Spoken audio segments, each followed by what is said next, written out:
Hello students. So now I will clear you the concept of incomes as we did the expenses treatment. ठीक है जी. So in case of incomes again we have three type of treatments. First I have written due but not received.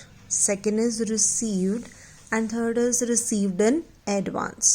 So due but not received बेटा क्या होता है, कोई income आपकी बनती है बट आपको मिली नहीं है. For example if you rent out a building, आपने कोई बिल्डिंग किराए पे दी है तो आपको उसका किराया आना है. ठीक है जी. सो अप्रैल मंथ हैज़ गॉन, उन्होंने आपको रेंट पे नहीं करा. So that income is due but you have not received yet. ठीक है जी. सो इन इनकम्स को क्या बोलते हैं, एक्रूड नाम से. ठीक है जी. The income which is due but not received is known as accrued incomes. और एक्रूड इनकम्स हमारा क्या होता है, एसेट. ठीक है जी. एसेट क्यों, क्योंकि इससे आपको पैसे आने हैं. It will give you benefit, that is why it is treated as an asset.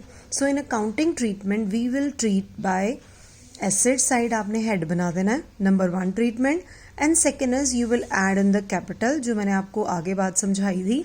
कोई भी चीज़ आपकी ड्यू है, so due means according to accrual concept कोई टाइम का खर्चा चाहे हो चाहे इनकम हो, that will be treated in a capital also. ठीक है. तो you will add in the capital. ठीक है जी. सिमिलरली अगर कोई इनकम रिसीव्ड है तो this is simple treatment. Income which is received means you will add in cash and in capital. जैसे हमने आगे करा कमीशन रिसीव्ड, रेंट रिसीव्ड, है ना. So this is old one. Then received in advance. So the income which is received in advance means you will treat as head. आपने क्या बनाना है, received in advance. Let suppose मेरा rent है तो किसी ने अप्रैल मंथ का देना था, उसने मई का भी दे दिया. तो मतलब मई का रेंट अभी ड्यू नहीं हुआ, उससे पहले उसने मेरे को पे कर दिया. सो I will say my rent received is in advance.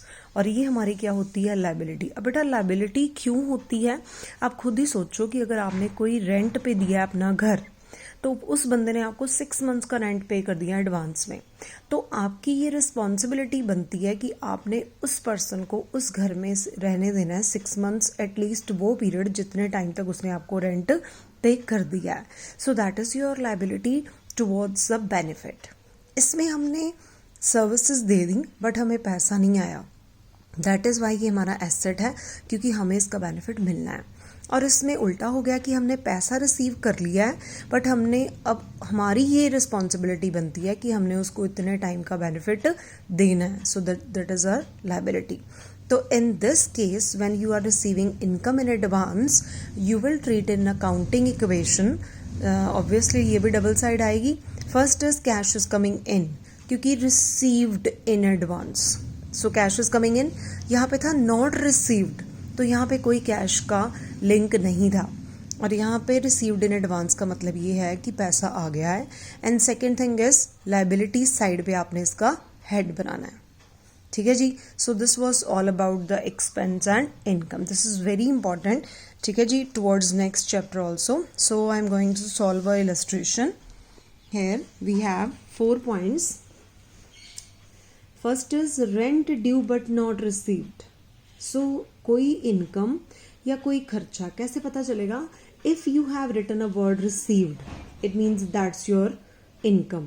अगर पेड इट मीन्स ये आपका क्या है, एक्सपेंस. ठीक है जी.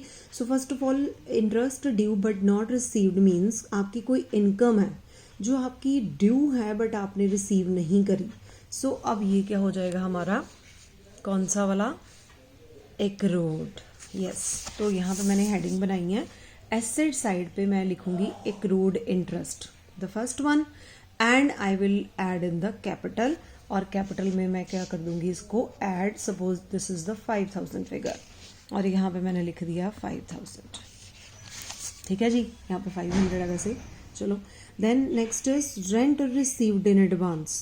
सो the income which you have received, तो आपने रिसीव कर लिया तो कैश में ऐड, और इन एडवांस करिए इट मीन्स ये आपकी लाइबिलिटी है.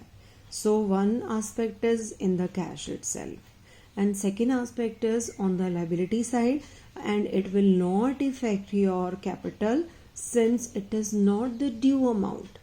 तो वो चीज़ कैपिटल में आपने ट्रीट नहीं करनी है जिसका टाइम ही नहीं हुआ.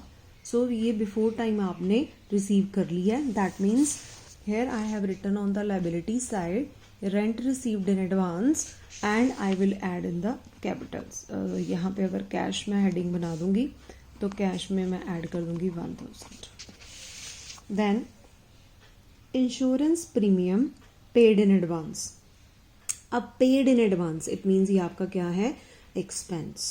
तो बेटा आपने जो खर्चा पे कर दिया, so since you have been paid, तो ये हमने आगे करा था ना.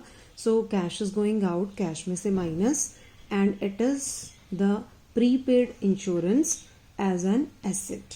ठीक है जी. सो आपने कैश में से यहाँ पे कर देना है माइनस 1500 और प्रीपेड इंश्योरेंस मैंने हेड बनाया है, इसके ऑपोजिट हमने लिख देना है 1500 और यहाँ पे इसकी कोई ट्रीटमेंट नहीं आएगी. ठीक है जी. Then salaries due but not paid. So salaries due but not paid means आपका कोई खर्चा बनता है बट आपने पे नहीं करा. तो क्योंकि आपने पे नहीं करा तो कैश तो it will remain unaffected. So cash पे इसका कोई इफेक्ट नहीं पड़ रहा, तो कैश में कोई ट्रीटमेंट नहीं करनी. And it is due. Due मतलब आपका खर्चा बन रहा है, मीन्स टाइम हो गया, आपने दिया नहीं है. तो जो खर्चे या इनकम के आगे ड्यू है that must be added in the capital, मतलब उसकी कैपिटल में ट्रीटमेंट करनी है.